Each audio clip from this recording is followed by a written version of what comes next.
তাহসান ভাইয়ের সঙ্গে আবার আপনি অন স্ক্রিনে আসলেন, এটা কন্টিনিউ করবেন কিনা, আর ইতিমধ্যে আরো কোনো প্রজেক্টে আপনারা দুজন অ্যাড হয়েছেন কিনা?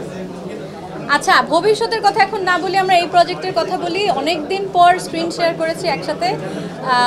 সেটা মানে শুধু যে তাহসানের সাথে সেটা না, মনোজের সাথে অনেকদিন পরে কাজ করেছি, অর্ষার সাথে এই প্রথম স্ক্রিন শেয়ার করেছি।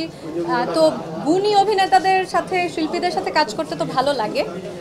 তবে ভবিষ্যৎটা এখন এই মুহূর্তে বলতে পারছি না, কারণ আমি তো খুব কম কাজ করি। তো আমি এখনো যাই, এই প্রজেক্টের পরে নেক্সট প্রজেক্ট কি আমি সেটাই জানি। তাহসান ভাইয়ের সঙ্গে কাজ করতে আপনি তো অনেক কাজ করেছেন এর আগে, আসলে তো তার সঙ্গে কাজ মিস করেন কিনা আসলে সহকর্মী হিসেবে? আমি ওভারঅল কাজ করাটাই, আমি এত কম কাজ করি যে আমি কাজ করাটাই মিস করি। আপু আপনি কম কাজ করেন, কিন্তু আপনাকে তবুও একদম গুণবতী অ্যাক্ট্রেস বলা হয়। যে মিথিলার অ্যাক্টিং দেখো অনেক ভালো অ্যাক্টিং করে, সবাই এভাবে বলে। তো এত ভালো অ্যাক্টিং কিভাবে করেন যেহেতু আপনি কাজ কম করেন?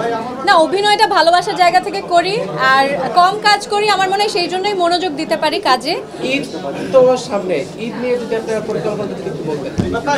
ঈদ নিয়ে সেরকম কোনো পরিকল্পনা এখন আর নেই। ঈদ তো আর এখন আমার জন্য আর সেরকম কিছু মানে ভাবা হয় না। আমার মেয়ের জন্য নতুন জামা, কোথায় বেড়াতে নিয়ে যাবে বা ঈদের ছুটিতে কোথায় যাবে, সেটা ওকে ঘিরেই, আমার মেয়েকে ঘিরেই ঈদটা প্ল্যান করা হয়। মিথিলা তো গুণী অভিনেত্রী, অনেক বছর পর তার সাথে কাজ করেছি, যদিও 7 এপিসোডে একটা এপিসোডের একটা সিনে আমরা একে অপরকে দেখতে পাই। So but it was good to be working with her.